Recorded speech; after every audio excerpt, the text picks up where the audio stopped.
এই 4টি স্টেপের মাধ্যমে আপনি শেয়ার মার্কেট থেকে ব্যবসা করে মোটা টাকা ইনকাম করতে পারবেন। অনেকেই ভাবেন শেয়ার মার্কেটে শুধু শেয়ার কিনে রেখে দিতে হয় এবং পরে দাম উঠলে বিক্রি করে দিতে লাগে। শুধু এটাই নয়, এছাড়াও এই 4 রকমভাবে শেয়ার মার্কেট থেকে আপনি প্রতিদিন একটা ইনকাম বার করতে পারবেন। তো চলুন আমরা জেনে নিই সেই পদ্ধতিগুলো। তো প্রথমে হচ্ছে ইন্ট্রাডে, তারপরে অপশন, তারপর হচ্ছে ফিউচার এবং সুইং ট্রেডিং। এসবের মাধ্যমে আপনি প্রতিদিন ইনকাম করতে পারবেন শেয়ার মার্কেট থেকে। তো প্রথমে হচ্ছে ইন্ট্রাডে। কোনো শেয়ারকে একদিনে কিনে ওই দিনে বিক্রি করাকে ইন্ট্রাডে বলা হয়। ইন্ট্রাডের জন্য আপনাকে ব্রোকার থেকে মার্জিন দেওয়া হয়। শেয়ার অনুযায়ী আপনাকে 10,000 টাকা থাকলে 50-60,000 টাকা অবধি দেওয়া হয় শেয়ার কেনার জন্য। তারপরে হচ্ছে অপশন। ধরুন নিফটি, ব্যাঙ্ক নিফটি বা যে কোনো শেয়ারকে ছোট্ট একটা প্রিমিয়াম দিয়ে ওই শেয়ারকে কিনে নেওয়ার নাম হচ্ছে অপশন। অপশনের ভ্যালিডিটি সাধারণত সাপ্তাহিক এবং মান্থলি হয়ে থাকে। এরপর এদের ভ্যালিডিটি শেষ হয়ে যায়।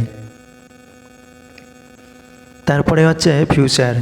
আমরা যে ইন্ডেক্সকে কিনতে পারি না, ইন্ডেক্সকে আমরা কিনতে পারি ফিউচারের মাধ্যমে, যেমন ব্যাঙ্ক নিফটি, নিফটি 50, সেন্সেক্স ইত্যাদি, এগুলোকে কিনে নেওয়ার নাম হচ্ছে ফিউচার। তারপরে হচ্ছে সুইং ট্রেডিং।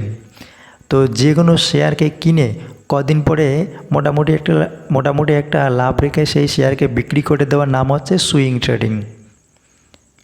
সুইং ট্রেডিংয়ে লসের পরিমাণ খুবই কম থাকে, কারণ আপনি লাভ না হওয়া অবধি বিক্রি করবেন না। তো ফিরে আসবো পুরো ডিটেলসে এর পরের ভিডিওতে। এতক্ষণে আপনারা ভালো থাকবেন, সুস্থ থাকবেন। ধন্যবাদ।